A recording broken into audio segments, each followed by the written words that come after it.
वासुदेवाय।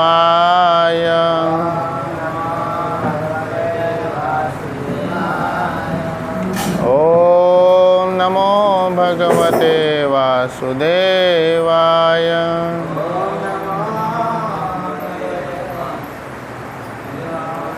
नारायणं नमस्कृत्यं नरं चैव नरोत्तमं देवीं सरस्वतीं व्यासं ततो जयमुदीरयेत्। नष्टप्रायेषु अभद्रेषु नित्यं भागवत सेवया भगवती उत्तम श्लोके भक्तिर्भवति नैष्टिकी। कृष्णाय वासुदेवाय देवकीनंदनाय च नंदगोपकुमाराय गोविंदाय नमो नमः।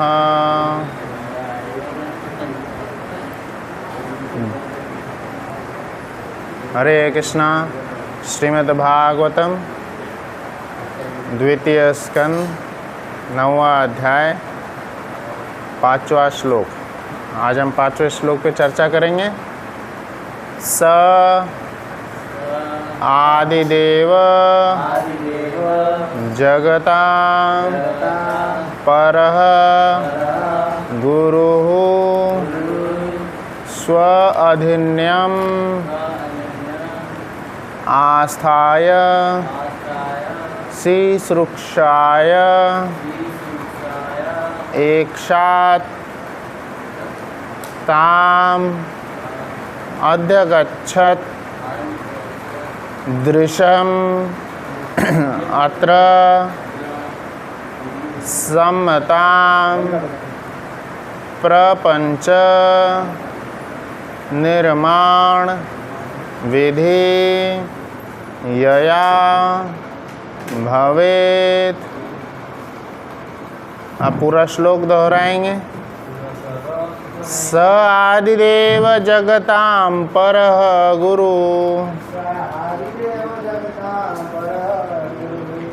स आदिदेव जगतां परो गुरुः।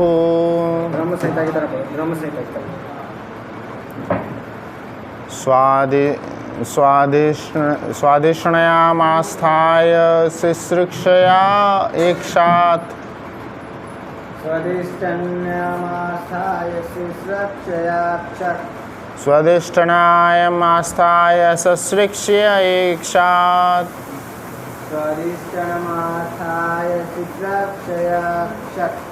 तां न अधिगच्छत् दृश्यम् अत्र सम्मताम्। तां न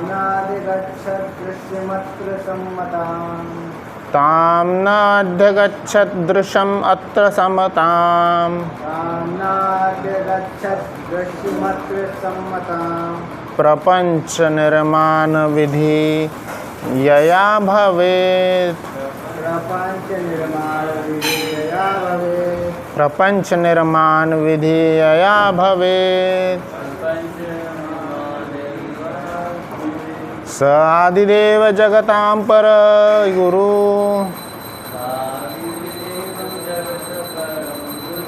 स्वाधिष्ठायामास्थाय शुश्रूषया एक्षात्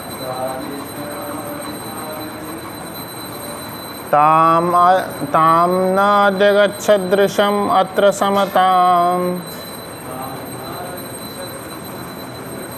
प्रपंच निर्माण विधि यया भवेत्। सब लोग श्लोक दोहराएं। आदिदेवो जगतां परो गुरु। स आदिदेवो जगतां परो गुरु। स्वाधिष्ठायामास्थाय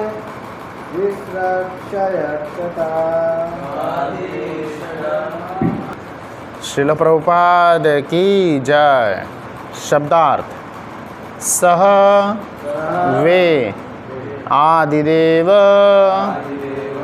प्रथम देवता जगतां ब्रह्मांड के परः सर्वोपरि गुरु स्वाधिष्ठायाम् अपने कमलासन का आस्थाय स्रोत जानने के लिए शिश्रिक्षया सांसारिक व्यापार की सृष्टि करने के लिए एकशत सोचने लगे। ताम उस विषय में नहीं अध्यगच्छत समझ सके। दृशम दिशा अत्र वहाँ समताम उचित राह प्रपंच भौतिक निर्माण रचना विधि ढंग यया जितना की भवेत होना चाहिए। अनुवाद। प्रथम गुरु एवं ब्रह्मांड के सर्वश्रेष्ठ जीव होते हुए भी ब्रह्मा अपने कमलासन के स्रोत का पता न लगा सके और भौतिक जगत का सृजन करने के विषय में सोचने पर वे यह भी न जान पाए कि किस दिशा से ऐसे सृजनात्मक कार्य का प्रारंभ किया जाए।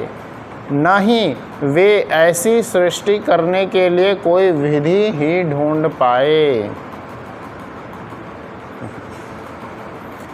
तात्पर्य। यह श्लोक श्री भगवान के रूप तथा धाम की दिव्य प्रकृति की व्याख्या की प्रस्तावना है। श्रीमद् भागवतम के प्रारंभ में यह कहा जा चुका है कि सर्वोत्तम परम सत्य अपने धाम में भ्रामक शक्ति के संपर्क में आए बिना रहते हैं। अतः श्री भगवान का धाम कल्पना न होकर एक भिन्न दिव्य ग्रहों का क्षेत्र है जिसे वैकुंठ कहते हैं। इस अध्याय में इसकी भी व्याख्या की जाएगी। इस भौतिक आकाश से बहुत परे आध्यात्मिक आकाश का ऐसा ज्ञान तथा उसकी समस्त सामग्री की जानकारी केवल भक्ति योग द्वारा ही संभव है। ब्रह्मा ने भक्ति योग के बल पर ही सृजन करने की शक्ति प्राप्त की थी। सृजन करते समय ब्रह्मा भ्रमित हो गए थे और वे अपने स्वयं के अस्तित्व के स्रोत तक का पता नहीं लगा पा रहे थे, किंतु उन्हें यह सारा ज्ञान भक्ति योग द्वारा ही प्राप्त हो सका। भक्ति योग से मनुष्य ईश्वर को जान सकता है और ईश्वर को सर्वोच्च जानकर शेष सब कुछ जाना जा सकता है। जो परमेश्वर को जानता है वह अन्य सब कुछ जानता है। यही समस्त वेदों का कथन है। इस ब्रह्मांड के प्रथम गुरु ब्रह्मा को श्री भगवान की कृपा से प्रकाश प्राप्त हुआ था, तो ऐसा और कौन होगा जो उनकी कृपा के बिना सब कुछ जान सके। यदि कोई हर एक विषय की पूर्ण जानकारी प्राप्त करना चाहता है तो उसे चाहिए कि वह भगवत कृपा प्राप्त करे। इसके अलावा दूसरा कोई उपाय नहीं है। अपने निजी बल पर ज्ञान की खोज करने का प्रयास करना समय का अपव्यय माना जाएगा। ओम अज्ञानतिमिरन्धस्य ज्ञानाञ्जनशलाकया चक्षुरुन्मिलितं येन तस्मै श्रीगुरुवे नमः। श्रीचैतन्यमनोभीष्टं स्थापितं येन भूतले स्वयं रूपः कदा मह्यं ददाति स्वपदान्तिकम्। वन्देऽहं श्रीगुरो श्रीयुतापत्कमलं श्रीगुरून् वैष्णवांश्च श्रीरूपं साग्रजातं सहगना रघुनाथान्वितं तं सजीवं साद्वैतं सावधूतं हरिजनसहितं कृष्णचैतन्यदेवं श्रीराधाकृष्णपादान् सहगना ललिता श्रीविशाखान्वितांश्च हे कृष्णा करुणा सिंधु दीनबंधु जगतपते गोपेश गोपिका कांत राधा कांत नमोस्तुते तप्त कांचन गौरांगी श्री राधे वृंदावनेश्वरी विश्वभानुसुते देवी प्रणमामि हरिप्रिये नीलाचल निवासाय नित्याय परमात्मने वल्लभद्र सुभद्राभ्यां जगन्नाथाय ते नमो नमः। वाञ्छाकल्पतरुभ्यश्च कृपा सिन्धुद्वैव च पतितानां पावनेभ्यो वैष्णवेभ्यो नमो नमः। जय श्री कृष्ण चैतन्य प्रभु नित्यानंद श्री अद्वैत गदाधर श्रीवासादि गौर भक्तवृंद। हरे कृष्णा कृष्णा कृष्णा हरे हरे हरे राम राम राम हरे हरे। श्रीमद्भागवतम की जय जय। हरि बोल हरि। श्रीमद्भागवतम द्वितीय स्कंद 9वां अध्याय 5वां श्लोक। यह जो अध्याय शुरू हुआ है, इस अध्याय का शीर्षक बहुत सुंदर अध्याय है। इस अध्याय का शीर्षक है श्री भगवान के वचन का उद्धरण देते हुए प्रश्नों के उत्तर। श्री भगवान के वचन का उद्धरण देते हुए, उद्धरण अर्थात उदाहरण नहीं होता है, उद्धरण अर्थात रेफरेंस है ना। श्री भगवान के वचन को देखा गया और उसके आधार पे सुखदेव गोस्वामी ने क्या बोले वो यहाँ लिखा है। तो यहाँ से अभी हम कई सारे श्लोक अभी तक जो देखे हैं, सुखदेव गोस्वामी पिछले अध्याय में बैठकर पूरा एक अध्याय राजन कौन, श्री राजा कौन, परीक्षित महाराज के प्रश्नों को सुने। पिछला अध्याय चौथा अध्याय पूरा परीक्षित महाराज के प्रश्न थे। इतने सारे प्रश्न परीक्षित महाराज ने पूछे। उसके बाद अब सुखदेव गोस्वामी, परम भागवत जो सुखदेव गोस्वामी है, वह बोलना चालू कर रहे हैं। तो हमें इनके वचनों को बहुत सीरियसली लेना चाहिए। सुखदेव गोस्वामी जो बोल रहे हैं, ये आज सुखदेव गोस्वामी के बारे में थोड़ा बताना चाहूँगा, क्योंकि आज का जो कथन है, आज का जो श्लोक है, वह एक ऐसा स्टेटमेंट है जो कि बहुत बड़ा खुलासा करता है, बहुत बड़ा हमें जानकारी प्रदान कर रहा है, बहुत opening, I opening information. I opening, I should be open not closed. I opening information close करता है, आई ओपनिंग है ना। तो इस आई ओपनर इन्फॉर्मेशन को जानने के लिए पहले जो वक्ता है उसके बारे में जानते हैं। तो आज के वक्ता हैं श्री सुखदेव गोस्वामी। सुखदेव गोस्वामी कौन थे? शुक, शुक अर्थात तोता। किसके तोते? तोता जब होता है, जैसे इंसान को हम बोलते हैं, तो वह फ्री होता है। आजकल लोग सब इंडिपेंडेंट होना चाहते हैं, इंडिपेंडेंट होने की लड़ाई लड़ते हैं, जंग लड़ते हैं इंडिपेंडेंट होने के लिए। इंडिपेंडेंट होने के लिए बड़े बड़े रिवॉल्यूशन होते हैं। पर जैसा कि भागवतम या शास्त्र में कहा गया है, भौतिक धाम जो है क्या है? आध्यात्मिक धाम का परवर्टेड रिफ्लेक्शन है। यहाँ इंडिपेंडेंट होने के लिए लोग लड़ते हैं, वहाँ परतंत्र होने के लिए लोग लड़ते हैं। लड़ते क्या? परतंत्री होते हैं। The real independence is to declare our independence on the lotus feet of supreme personality of godhead Shri Krishna. परम भगवान श्री कृष्ण के चरणों में अपनी स्वतंत्रता को न्योछावर कर देना ही असली स्वतंत्रता। जब अर्जुन ने अपनी स्वतंत्रता परम भगवान श्री कृष्ण को न्योछावर कर दी, तब वो ऐसे स्वतंत्र हो गए कि एक दिन उन्होंने जाके वचन ले लिया, अगर कल मैं इस व्यक्ति को नहीं मार पाया तो मैं मर जाऊंगा, अग्नि में वचन प्रवेश ले लूँगा। और अगले दिन कौन थे वो? जयद्रथ। अगले दिन फिर क्या हुआ, कौरवों को बढ़िया आइडिया मिल गया, चलो अर्जुन का कांटा निकालने के लिए क्या है, जयद्रथ को छुपा दो गई। जयद्रथ को उन्होंने अंडरग्राउंड कर दिए, एकदम पीछे रख दिए। और जयद्रथ को पाने के लिए जो मेहनत करनी पड़ी अर्जुन को अगले दिन, है ना, पूरा दिन खत्म हो गया। पर फिर क्या बोलते हैं जिसके रक्षा करने के लिए कृष्ण खड़े हैं, फिर उसका वचन कभी झूठा जाएगा, है ना। भगवद गीता में श्री कृष्ण ही ऐलान कर रहे हैं क्या, भक्त का वचन कभी न मे भक्ता प्रणश्यति, भक्त का वचन कभी झूठा नहीं जाता है।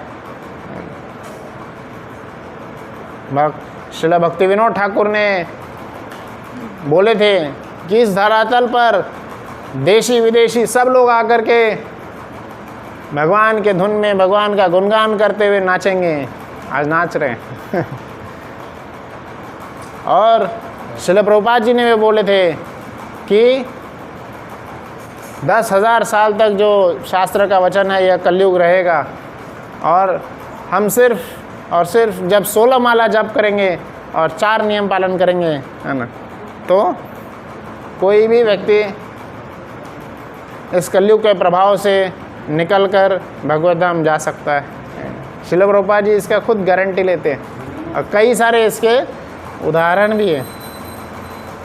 तो भक्त का वचन कभी झूठा नहीं जाता है। जय श्री श्री जगन्नाथ बलदेव सुभद्रा महारानी की जय। श्री श्री राधा मदन मोहन गौर निताय लक्ष्मी नरसिम्हा की जय। तो भक्ति के मार्ग में स्वतंत्र होना नहीं, जब बल्कि परतंत्र होना ज़्यादा लाभकारी है ना। हनुमान जी इतने महान भक्त, इतने शक्तिशाली, इतने विराट रूप लिए उन्होंने, पर क्या कहलाना पसंद करते हैं? श्री राम भक्त, श्री राम दूत। अंगद जिसके पिताजी को स्वयं राम जी ने मार दिए थे, और रावण उनको भड़काना भी चाह रहा था, अरे तुम्हारे पिताजी को तो राम जी नहीं मारे। फिर भी जब उनकी आइडेंटिटी पूछी गई, वो क्या बोले? मैं राम का दूत हूँ। तो बड़े बड़े जो दूसरे धर्म में भी जो प्रोफेट्स आए हैं, उन्होंने क्या बोला? I am the messenger of Lord, I am the son of Lord, है ना। तो सब भगवान के होने का वादा करते, पर हम मूर्ख जीवात्मा जो हैं, यहाँ पे कई लोग जो है इंडिपेंडेंट होने का भाव इतना ज़्यादा हो जाता है कि खुद को भगवान भी घोषित कर देते। पर शास्त्र ये बोलता है we are not God, we are gods, apostrophe s. हम भगवान नहीं हैं, भगवान के हैं। तो सुखदेव गोस्वामी जो तोता थे, वह तोता इंडिपेंडेंट तोता नहीं थे, इधर उधर कहीं झाड़ पर उड़ने वाले। वो परम सुंदरी, परम मोहिनी श्रीमती राधा रानी के तोते थे। वो राधा रानी के शुक थे, मैसेंजर थे श्रीमती राधा रानी के। तो श्रीमती राधा रानी का मैसेज इधर से उधर लेके जाते थे। और श्रीमती राधा रानी का जब मैसेज ऐसे कुछ लीला हो रही थी, तब वो एक ऐसे जगह पे फंस गए थे। कहाँ पे? एक्चुअली फंसे नहीं थे, लीला ही थी। कहाँ पे? जहाँ पे एक गुफा में शिव जी भागवत कथा करने वाले थे। तो शिव जी पार्वती माता को लेकर के आए थे, वहाँ पे भागवत कथा करने वाले थे। और पहले के समय में ऐसा होता था कि भागवत सिर्फ और सिर्फ वैष्णवों को सुनने के लिए परमिशन था। तो क्या हुआ? शिव जी ने क्या बोले? सभी अवैष्णवगण यहाँ कथा हॉल से, इस गुफा से बाहर चले जाएं। और कौन कौन अवैष्णव थे वहाँ पे? चूहा, बिल्ली, सांप, चमगादड़, यही सब थे। कोई इंसान नहीं था वहाँ पे। पर फिर भी शिव जी चाहते थे कोई जानवर तक न सुने इसको, क्योंकि भगवान की अमल पुराण है ये श्रीमद् भागवतम। श्रीमद् भागवतम परम भागवत का ज्ञान है। श्रीमद् भागवतम भगवान के 10 रूपों का अद्भुत ज्ञान है। श्रीमद् भागवतम में भगवान के नाम रूप गुण लीला का ज्ञान है। श्रीमद् भागवतम में भगवान के अद्भुत सौंदर्य, अद्भुत गुण, अद्भुत लीलाओं का वर्णन है। और जो भी व्यक्ति इन गुणों को, इन लीलाओं को श्रवण करता है, उनकी आंखें खुल जाती है और वह क्या हो जाता है? मॉर्टल हो जाता है। मॉर्टल। हम लोग क्या हैं? इमॉर्टल। हम लोग मॉर्टल हैं। अच्छा, हाँ, इंग्लिश नहीं समझ में आ रहा है तो हम क्या हैं? हम मरने वाले हैं, अमर हो जाएंगे वह लोग जो श्रीमद् भागवतम सुनते हैं। इसलिए श्रीमद् भागवतम की कक्षा में जो सोता है वो सोए ही जाता है, इसलिए सोना नहीं है। श्रीमद् भागवतम के एक एक श्लोक इतने महान हैं, इतने दिव्य हैं कि हमको अमर बना सकते हैं। पर भक्त लोग बोलते हैं कि यार अमर बन के भी क्या करेंगे सो जाओ। तामसिक बुद्धि हमारी इतनी ज़्यादा तीव्र है कि हम 1 घंटा भी आँख खुला नहीं रख सकते। और राधा रानी गोपियाँ क्या वचन लेती है कि ब्रह्मा जी को बोलती है ये पलक क्यों बनाया, हमें 24 घंटे आँख खुला रखना है। जगन्नाथ जी देखे 24 घंटे 365 दिन आँख खुले रखते हैं और हम उनकी भक्ति कर रहे, हम 1 मिनट भी आँख नहीं खुला रख सकते। तो सुखदेव गोस्वामी क्या बोल रहे हैं कि उनको निरंतर भगवान की दासी रहना था, भगवान की कथा सुनना था। इसलिए शिव जी जब बोले कि जो बाहर के हैं वो चले जाए, क्योंकि जो श्रीमद् भागवतम सुनेगा वो क्या हो जाएगा? अमर हो जाएगा। तो सारे लोग चले गए, बट सुखदेव गोस्वामी कहीं छुप गए पेड़ों के पीछे। जो सुख तोते के रूप में थे, वह तोता कहीं छुप गया, है ना। पेड़ तो हरा कलर का होता है, सब लोग जानते हैं, तो वो छुप गया। और उन्होंने ध्यान से सुने तो क्या सुने? शिव जी बोल रहे थे कि जब ये भागवत पुराण की कथा होगी, इतनी दिव्य है, इतनी रमणीय है, इतनी मधुर है, इतनी मज़ेदार है कि मैं इसको गाते गाते, इसको गाना गाया जाता है, इसको गाते गाते मैं खो जाऊंगा और मैं आँख बंद करके इसको सुनाऊंगा, आँख बंद करके भगवान को स्मरण करते हुए सुनाऊंगा। पर मुझे विश्वास कैसे होगा कि आप इसको सुन रहे हैं? पार्वती माता से वो पूछे तो पार्वती माता बोलती है कि मैं करते जाऊंगी, सुन रही हूँ, है ना, है ना। पर कलयुग का प्रभाव इतना महान था, इतना महान था कि सामने बैठ कर के भी श्रोतागण सो जाते थे। ये कोई नई बात नहीं है, परंपरा चली आ रही है। पार्वती माता भी, शिव जी की जब कथा चालू हुई, पार्वती माता भी सो गई, बिस्तर लगा के सो गए सब लोग। जब सब लोग सो गए तब कौन कर रहा था? तोता, शुक। क्योंकि श्रीमद् भागवतम की कथा में वह व्यक्ति आँख खोल कर सुनता है जिसको इसका महात्म्य पता है, जिसको इसकी वैल्यू पता है, जिसको पता है कि मैं क्या सुन रहा हूँ, है ना। कोई न्यूज़पेपर द्वारा पढ़ा जाने वाला चीज़ नहीं सुन रहा हूँ, कोई ऐसी मृत जगत की चीज़ नहीं सुन रहा हूँ जो कि कल था आज नहीं है, या आज है कल नहीं रहेगा। ऐसी दिव्य वाणी सुन रहे हैं जो कि भगवान के गुणों का वर्णन कर रहा है, भगवान के लीलाओं का वर्णन कर रहा है, भगवान के कई सारे जो रूप है उनका वर्णन कर रहा है। तो ऐसी दिव्य वाणी सुनते हुए अगर कोई सो जाता है तो वह क्या है? वह खो जाता है। क्या खो देगा वो? भगवान की श्रीमद् भागवतम की दिव्य वाणी को खो देगा वो, उनकी दिव्य कथा का वो जो प्रभाव है वह खो देगा वो। इसलिए श्रीमद् भागवतम में कभी सोना नहीं चाहिए। तो हम बहुत बड़ा अनमोल रतन खो देंगे, अनमोल रतन, अनमोल ऐसा रत्न जिससे आप करोड़ों करोड़ों रुपए भी नहीं खरीद सकते, करोड़ों का सुख ऐश्वर्य भी नहीं खरीद सकते।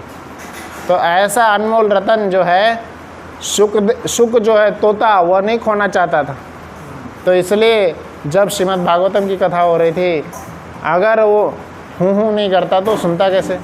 इसलिए शुक जो है हूँ करता रहा। और जो परम वैष्णव होते हैं वो ऐसी कथा का लाभ कभी नहीं छोड़ते हैं। जहाँ भी श्रीमद् भागवतम हो रही है वह आँख खोल के, आँख में बर्फ़ डाल के सुनेंगे, है ना, ताकि हमेशा सुनते रहें। एक बार ऐसा बोला गया, कहाँ पे? जब परम भागवत श्रील भक्ति सिद्धांत सरस्वती ठाकुर कथा कर रहे थे, एक ऐसे अनाउंसमेंट करने वाला आया और बोला कि भगवान जी के दर्शन खुल रहे हैं, भगवान जी के दर्शन खुल रहे हैं, कौन लोग जाना चाहेंगे? वृंदावन में 12 बजे से 4 बजे तक दर्शन बंद रहता है और 4 बजे के बाद दर्शन सब खुल जाता है। 4 बजे के बाद सारे दर्शन खुल जाते हैं। तो 12 से 4 भक्ति सिद्धांत सरस्वती ठाकुर कथा कर रहे थे। 4 बज गया, भक्त लोग आगे अनाउंसमेंट किए कि बांके बिहारी मंदिर और ये मंदिर वो मंदिर, सभी मंदिर के जो है दर्शन अब खुल रहे हैं, तो हम सब लोग दर्शन करने जा रहे हैं। तो कौन लोग दर्शन करने आना चाहेंगे? पूरे हॉल में एक भी व्यक्ति नहीं बचा, सब चले गए दर्शन करने के लिए, सब दर्शन करने के लिए चले गए और सिर्फ एक ही व्यक्ति जो है बैठे रहे और भक्ति सिद्धांत सरस्वती ठाकुर के उन दिव्य वाणी को, जो कि भगवान के दिव्य गुणों को वर्णन कर रहे थे, वह सुनते रहे आँख खोल करके। क्यों? क्योंकि वह जानते थे कि श्रीमद् भागवतम क्या चीज़ है। क्या? तो श्रीमद् भागवतम के गुणगान को वो जानते थे, इसलिए उन्होंने दर्शन से ज़्यादा इम्पोर्टेंट किसको दिए? कथा को दिए। दर्शन से ज़्यादा, जब बल्कि 4 घंटा कथा हो चुकी थी, फिर भी श्रील प्रभुपाद जी ने दर्शन से ज़्यादा इम्पोर्टेंस कथा को दिए। हम क्या ही देख पाएंगे इन तुच्छ आँखों से? हमारी आंखें तो थोड़ा सा आगे भी धुंधला पड़ जाता है, क्या है, कुछ दिखाई नहीं देता है ना? क्या ही देख पाएंगे हम, है ना? हमारे इन बेकार सी आँखों से भगवान का दर्शन हम कर पाएंगे? कभी नहीं कर पाएंगे। श्री भगवान का दर्शन आँखों से नहीं, कानों से होता है। एक बार की बात है, जब एक जगह पर जो साइंटिस्ट का सम्मेलन हो रहा था, और उस साइंटिस्ट के सम्मेलन में आइंस्टाइन को लेक्चर देना था, अल्बर्ट आइंस्टाइन को लेक्चर देना था। पर क्या है, अल्बर्ट आइंस्टाइन जो है वह कई जगह पे लेक्चर दे करके बोर हो गए थे। सुबह एक लेक्चर दे करके आए हुए थे और शाम में भी सेम टॉपिक पे बोलना था, तो वो थोड़ा ऐसे परेशान जैसे बैठे थे, थके हुए बैठे थे। तो उनके ड्राइवर ने बोला कि कोई बात नहीं साहब जी, मैं हूँ ना तो आपके लेक्चर मैंने, आप क्या वही चीज़ तो बोलते हैं, घिसी पिटी चीज़, है ना, रट्टे मारी हुई चीज़ है ना।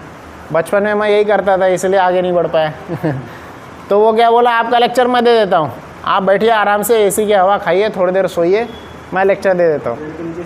और फिर क्या हुआ, वैसे ही होता है, ड्राइवर जो है आइंस्टाइन का सूट वूट पहन लेता है और स्टेज पे जाता है, और आइंस्टाइन पीछे की सीट पे बैठ के थोड़ा सा सो जाता है, क्योंकि थकान हो गई थी ना, लेक्चर देते थकान हो गई थी, तो थोड़ा सा एसी में आराम कर रहे थे। और वो जो ड्राइवर है, लेक्चर ऐसा रट के आया था, एकदम धांसू लेक्चर, सबको बढ़िया लेक्चर दे दिया। ऐसा लेक्चर दिया कि सब लोग कंफ्यूज हो गए, और बैठे थे बहुत बड़े बड़े साइंटिस्ट बैठे थे, बड़े बड़े प्रोफेसर्स बैठे हुए थे, है ना, बड़े बड़े डीन एचओडी सब बैठे हुए थे। सब लोग हैरान हो गए, और अंत में सब लोग ऐसे ऐसे ध्यान से सुने जा रहे थे, कोई भी सो नहीं रहा था, सब लोग ध्यान से सुन रहे थे, है ना। और अचानक फिर जब कथा ख़त्म हुई, कथा किसकी कथा, भौतिक कथा जब ख़त्म हुई, लेक्चर जब ख़त्म हुआ, तब उसके बाद में जो ड्राइवर है, अर्थात जो आइंस्टाइन था, आइंस्टाइन बन के जो आया हुआ था ड्राइवर, वो बोलते हैं एनी डाउट्स, किसी का कोई प्रश्न। तो सब लोग बोल रहे थे, जब किसी को कुछ समझ में नहीं आता है, सब लोग ये बोलते हैं बहुत अच्छी कथा थी, बहुत अच्छा लेक्चर, बहुत अच्छा, कुछ समझ में नहीं आया बहुत अच्छा लेक्चर, सब बाउंसर गया तो यही लोग, क्योंकि क्या है, सब इज्जत की बात आ जाती है। जब हम कुछ पूछने लगेंगे, हमें क्या लगता है, लोग बोलेंगे कि अरे तुम्हें ये भी नहीं आता। ये तो बहुत कॉमन सी चीज़ थी। तो ये सोच करके कोई प्रश्न पूछा ही नहीं, फिर भी एक लड़खड़ाता सा हाथ उठा और कुछ तो उसने प्रश्न किया, है ना। उसका प्रश्न ही आधा घंटा चला, उसका प्रश्न ही आधा घंटा चला, इतना बड़ा प्रश्न किया उसने। और इतना बड़ा प्रश्न सुनने के बाद में बहुत कॉन्फिडेंस से जो ड्राइवर आइंस्टाइन बन के आया था, ड्राइवर बोला, अरे ये तो सिंपल सी केस स्टडी है, ये तो सिंपल सी केस स्टडी है, ये तो कितने ही लोग इसका आंसर दे सकते हैं, मेरा ड्राइवर भी इसका आंसर दे देगा। वो देखो मेरा ड्राइवर बैठा है, आप आइए इसका आंसर दीजिए। और फिर माइक उन तक पहुंचा दिया गया। और वो कौन बैठे थे, वो सही में आइंस्टाइन थे। तो आइंस्टाइन हमारे बीच में आके बैठ गए, किसी ने पहचाना तक नहीं। उसी प्रकार से भगवान भी आके बैठ जाएंगे हमारे बीच में, पहचान तक नहीं पाएंगे, हम सोते ही रह जाएंगे। जो सोवत है सो। इसलिए श्रीमद् भागवत की कथा में कभी नहीं सोना चाहिए। श्रीमद् भागवत की कथा में नारद मुनि, परम भगवान श्री कृष्ण, हनुमान जी, जहाँ भगवान राम का गुणगान होता है वहाँ हनुमान जी विराजते हैं, स्वयं राम जी आते हैं, कथा सुनने के लिए कई लोग आते हैं। इसलिए सुखदेव जो है, सुख तोता के रूप में जो थे, उन्होंने नहीं सोए और कथा सुनते रहे, कथा सुनते रहे, है ना। इसलिए क्या है, भगवान को कानों से देखा जा सकता है। कानों से भगवान का गुण सुन करके उनकी ओर हम आकर्षित होते हैं। सुखदेव गोस्वामी भी, जब उसके बाद क्या होता है, वह शिवजी दौड़ते हैं वो सुख के पीछे, क्योंकि शिवजी जब उठे, भागवत कथा हो गया, उन्होंने देखे कि पार्वती माता तो सो गई थी, चद्दर ओढ़ के सो गई। तो फिर अब पार्वती माता जब सो गई है तो फिर सुन कौन रहा था, तो उन्होंने देखे तोता सुन रहा था। तोता ने शिवजी को देखा, शिवजी ने तोते को देखा। और तोता फिर क्या हुआ, फिफ्थ गियर लगा करके भाग गया। वो इतना तेज़ी से भागा, क्योंकि उनके पीछे जो है वो शिवजी भी भाग रहे थे। शिवजी उनको मारने के लिए भाग रहे थे और तोता उड़ उड़ करके उनसे बचने के लिए भाग रहा था।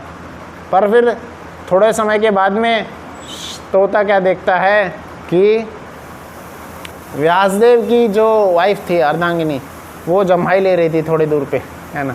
और उनके मुख में वो प्रवेश कर जाते हैं और वहीं पे फिर व्यासदेव के शरण में वो आ जाते हैं। और फिर शिवजी पीछे पीछे आ जाते हैं वहाँ पे, और व्यासदेव जी उनको बोलते हैं, आप किनको मारने के लिए दौड़ रहे हैं? आप जानते नहीं, जिन्होंने श्रीमद् भागवतम का कथा श्रवण किया, एक बार भी श्रीमद् भागवतम का कथा श्रवण किया, वह अमर हो जाता है, त्रिताप से दूर हो जाता है। गोकर्ण ने सुना था श्रीमद् भागवतम की कथा, है ना, एक बार में ही वो क्या हो गए, श्री भगवान के धाम में चले गए। क्यों? गोकर्ण के भाई ने सुने थे ना। हाँ, क्यों चले गए? क्योंकि वो सोए नहीं थे, एक एक शब्द को ध्यान से सुन रहे थे, इतना ध्यान से सुन रहे थे कि वो क्यों सुन रहे थे, क्योंकि उनको पता था कि यही भागवत ही मेरे दुख का इलाज है, यही मेरी दवाई है, इसी को सुनने से मैं लिबरेट हो जाऊंगा, मोक्ष मिल जाएगा, मैं इस प्रेत योनि से बाहर आ जाऊंगा, मुक्त हो जाऊंगा। क्योंकि उसको पता था, इसलिए वो सुन रहा था ध्यान से, सो नहीं रहा था। हमें पता ही नहीं होता कि इस भौतिक जीवन से, इस मनुष्य शरीर से मुक्त होने का तरीका क्या है? श्री भगवान के गुणों को सुनना, श्री भगवान के ऐश्वर्य को जानना, उनकी रूप लीलाओं को देखना, जानना, सुनना, समझना, यही इस भौतिक शरीर से मुक्त होने का तरीका है। आज हम देखते हैं इतना त्रिताप हमें सता रहा है ना, गर्मी, सर्दी, भूख, प्यास, षड रिपु, है ना, जो गुस्सा आता है, और जो हमें काम, क्रोध, लोभ, मोह सब जो सताते हैं, इतना हमें त्रिताप सताया जा रहा है, फिर भी हम इसी शरीर में रहना चाहते हैं।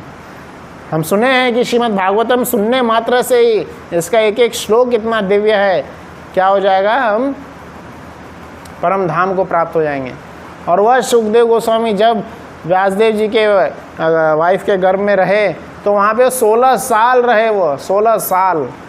सुखदेव गोस्वामी, व्यासदेव जी उनको रिक्वेस्ट कर रहे थे बाहर आ जाइए, बहुत देर इतना समय कौन रहता है अंदर। तो सुखदेव गोस्वामी क्या बोल रहे थे, मुझे वचन दिलाइए कि मैं माया के प्रभाव में नहीं आऊँगा। तो व्यासदेव जी खुद बोल रहे थे, वो लिटरेरी इनकारनेशन थे भगवान के ही अवतार है। तो वो बोल रहे थे मैं वचन देता हूँ। बोले आपका वचन का क्या हो, आप लिटरेरी इनकारनेशन है, भगवान तो नहीं है। लिटरेरी इनकारनेशन भी क्या होंगे, एक पल के बाद समाप्त हो जाते हैं। तो फिर क्या हुआ, व्यासदेव जी जाते हैं द्वारका से परम भगवान श्री कृष्ण को बुलाते हैं और परम भगवान आकर के उनको वचन देते हैं कि आप कभी भी माया के गोद में, माया के प्रभाव में नहीं फंसेंगे। और ऐसे परम भागवत श्री सुखदेव गोस्वामी निकलते ही, गर्भ से निकलते ही वैराग्य हो गए, वैराग्य धारण करके चले गए। न इधर देखे न उधर देखे, माता को, पिताजी को नमन किए, प्रणाम किए, आशीर्वाद लिए। और हालांकि पिताजी ने आशीर्वाद दिया नहीं तो श्री भगवान की सेवा में जब हम आगे बढ़ते हैं तो अगर कोई रुकावट आता है, अगर कोई बोल रहा है नहीं नहीं बेटा मत जाओ तो आचार्य कहते हैं उनकी वाणी को अनसुना करना चाहिए। क्योंकि भगवान से मिलने के लिए, भगवान के नज़दीक जाने के लिए अगर कोई रोक रहा है तो वो हमारा दुश्मन है, भले ही वो हमारे कितना भी नज़दीक रिश्तेदार ही क्यों ना।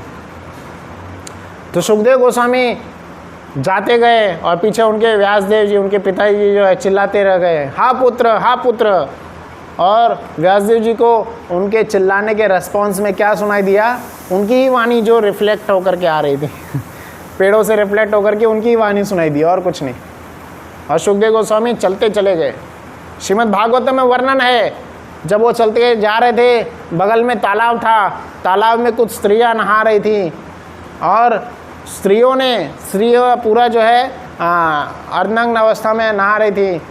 सुखदेव गोस्वामी बिंदास चले गए और उनको देख करके स्त्रियों ने कपड़े भी नहीं ढके, ऐसे अपना शरीर नहीं ढके। क्यों? क्योंकि वह भी जान रहे थे कि सुखदेव गोस्वामी कौन है, परम भागवत हैं, ये शारीरिक स्तर से ही परे हैं। इन सुखदेव गोस्वामी जब भागवत हो, ऐसे परम भागवत जो भी होते हैं, ऐसे परम भागवत पुरुष स्त्री, मान अपमान, सुख दुख, किसी में भी वह आसक्त नहीं होते, किसी में भी वह भेद नहीं करते। पुरुष चांडाल किसी में भी परम भागवत जो हैं भेद नहीं करते, भेद से ही परे हैं। भेद दृष्टि जो होती है, भेद दृष्टि क्यों होती है?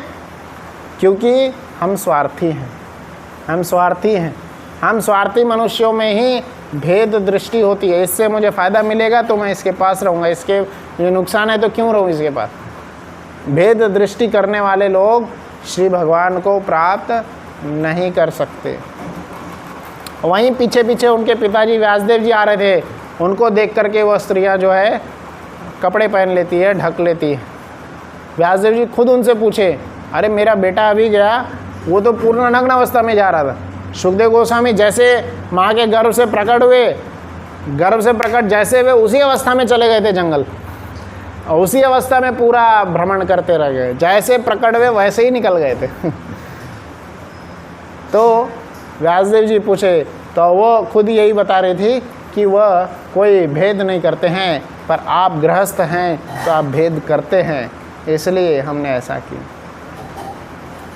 तो ऐसे परम भागवत को वापस व्यासदेव जी समझ गए, यही वह बच्चा है जो श्रीमद् भागवतम का प्रचार करेगा, भगवान के गुणों को प्रचार करेगा। पर ये तो जंगल चला गया, तो इसको मैं वापस कैसे लाऊं?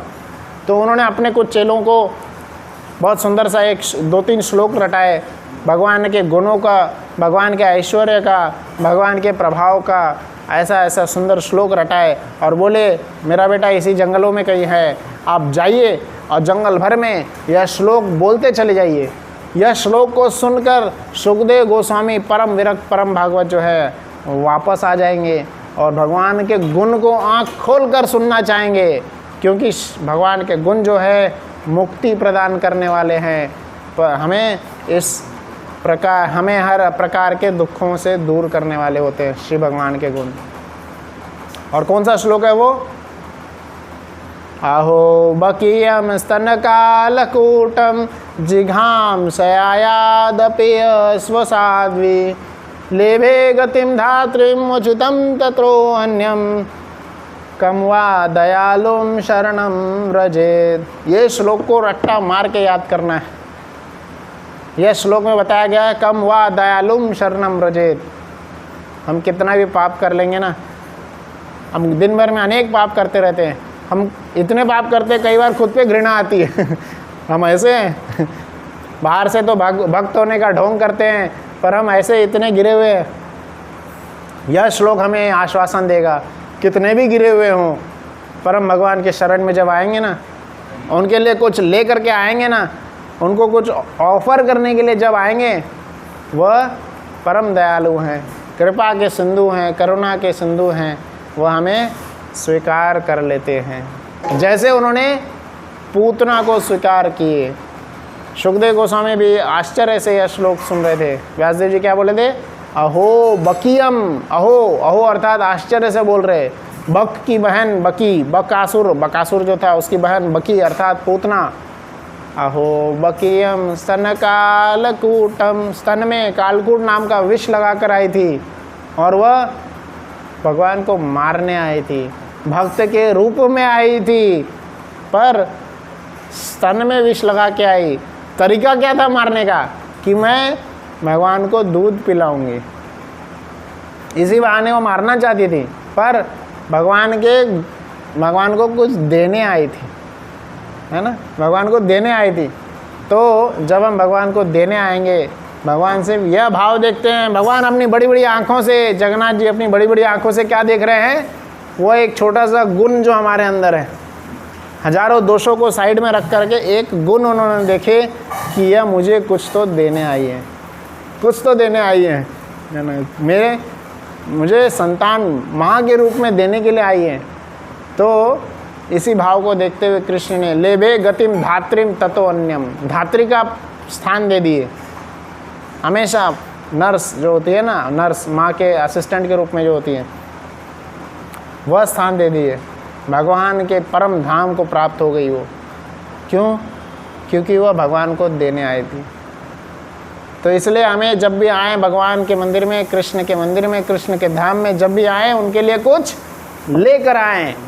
उनसे ज़्यादा परम मित्र हमारा कोई नहीं है, उनसे परम प्रिय हमारा सखा कोई नहीं है, उनसे बड़ा हमें चाहने वाला कोई नहीं, हमारा वेल विशर कोई नहीं, हमारा प्रेयसी, प्रियतम, सखा, मित्र, मालिक हमारा, उनसे बड़ा कोई नहीं। इसलिए जब हम उनके लिए आएँ, उनके पास आएँ, तो कुछ लेके आना चाहिए। कुछ भी लेके आ सकते हैं, इतनी गर्मी चल रही है, फल लेकर के आ सकते हैं, है ना। कितने सारे यहाँ पे मंदिर में भंडारा चलते रहता है, सब्ज़ी लेके आ सकते हैं, फल फूल, पत्रम पुष्पम फलम तोयम, है ना। तो ये सारी चीज़ हम भगवान की सेवा में लेकर के आ सकते हैं। हम बहुत गरीब अगर हो गए, कुछ नहीं है हमारे पास में, या लोग बोल रहे हैं कि हम क्या ही दे भगवान को, इसलिए भगवान बोले यार कुछ नहीं, इतने सारे पेड़ पौधे मैंने दिए हैं, एक फूल तो लेकर के आओ। तो एक फूल भगवान की सेवा में लेकर के आना चाहिए, एक फूल भगवान की सेवा में ज़रूर लेकर के आना चाहिए, भगवान को अर्पित करना चाहिए एक फूल, है ना। भगवान को जब फूल हम अर्पित करेंगे तब भगवान प्रसन्न हो जाते हैं, है ना। तो भगवान को अर्पित किया हुआ फूल बहुत ही ज़्यादा हमें लाभकारी है। फूल नहीं तो एक पत्ता ही सही, तुलसी पत्ता अर्पित कर दो। ये बहुत गरीब है, हमें बहुत कंजूस है, नहीं कर सकते हम, मन में अर्पित कर देना चाहिए। मन में अर्पित किया हुआ चीज़ भी भगवान स्वीकार कर लेते हैं। मन में आप करोड़ों करोड़ों कमल के पुष्प, सुगंधित पुष्प ऑफर कर सकते हैं भगवान को। कुछ जा रहा है, कुछ पैसे लग रहे हैं। भगवान को मन में करोड़ों करोड़ों के हार अर्पण करिए। भगवान का मंदिर बन रहा है, असली में करिए, मन में नहीं असली में कुछ कर सकते हैं, बहुत सारी चीज़ों की ज़रूरत है। तो इसलिए ऐसे हाँ, मन में पहले लाएं, प्रण करें, फिर जब भगवान आपको सक्षम बनाएंगे आप दे दीजिएगा। तो ऐसे परम भागवत जो भगवान के गुणों को स्वीकार किए थे, भगवान के गुणों को सुने थे, ऐसे परम भागवत क्या वचन बोल रहे हैं। क्यों मैं पूरा सुखदेव गोस्वामी के का गुणगान करता रहा इस कथा में, क्योंकि ऐसे परम भागवत जो सुखदेव गोस्वामी हैं, उन्होंने एक बहुत बड़ा स्टेटमेंट इस श्लोक में बोले हैं। क्या स्टेटमेंट बोले हैं कि प्रथम गुरु एवं ब्रह्मांड के सर्वश्रेष्ठ जीव कौन? ब्रह्मा जी। तो ब्रह्मा जी के बारे में बहुत बड़ा स्टेटमेंट बोल रहे हैं। ब्रह्मा जी सबके क्रिएटर हैं, सबका उन्होंने ही क्रिएशन किया है, पर क्या बोल रहे हैं कि ऐसे परम सर्वश्रेष्ठ होते हुए भी ब्रह्मा अपने कमलासन, जिस कमल पे वो बैठे थे, उस कमल के आसन का स्रोत पता नहीं लगा सके। तो इस श्लोक में ब्रह्मा जी की कमियां गिनाई जा रही है ना।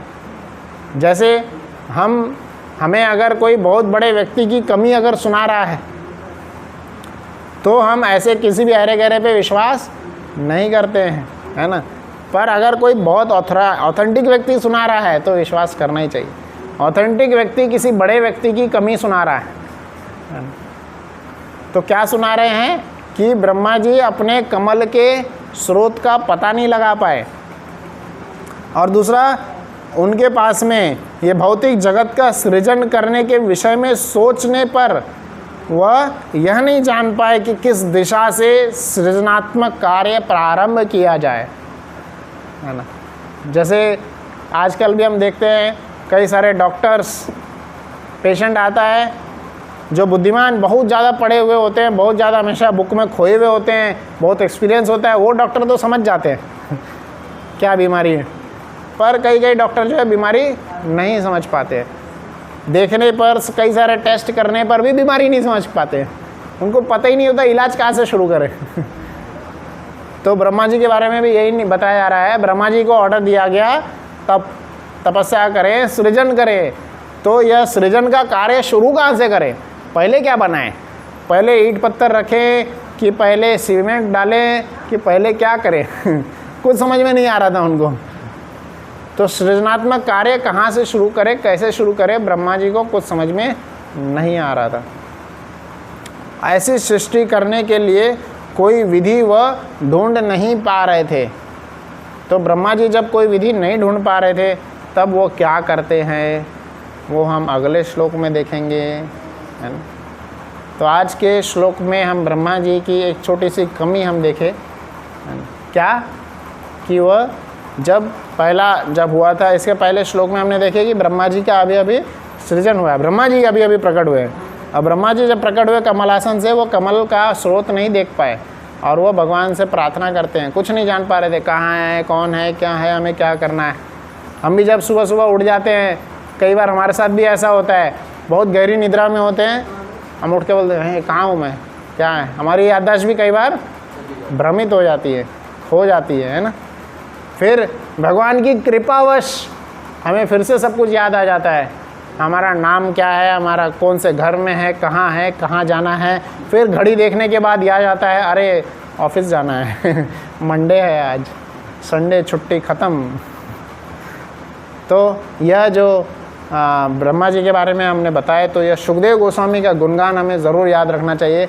और श्रीमद् भागवतम अमल पुराण है, जब भी भगवान के गुणों को सुनने का मौका मिले कानों से सुनना चाहिए। रूप गोस्वामी यही प्रार्थना कर रहे हैं कि मेरे पास लाखों करोड़ों कान हो जाए जिसके द्वारा भगवान के गुणों को मैं सुन सकूं, लाखों करोड़ों जीवा हो जाए जिसके द्वारा मैं भगवान के गुणों का आस्वादन कर सकूं, है ना।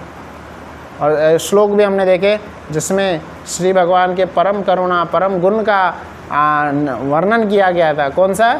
कि भगवान को देने के लिए जो भी आता है, भगवान किसी का ऋण नहीं रखते है ना। पूतना उनको विष देने आई थी, भगवान उनको माँ बना दी। तो ऐसे परम भगवान श्री कृष्ण की जय हो, श्री श्री राधा मदन मोहन की जय हो। श्री किसी का कोई प्रश्न है पूछिए।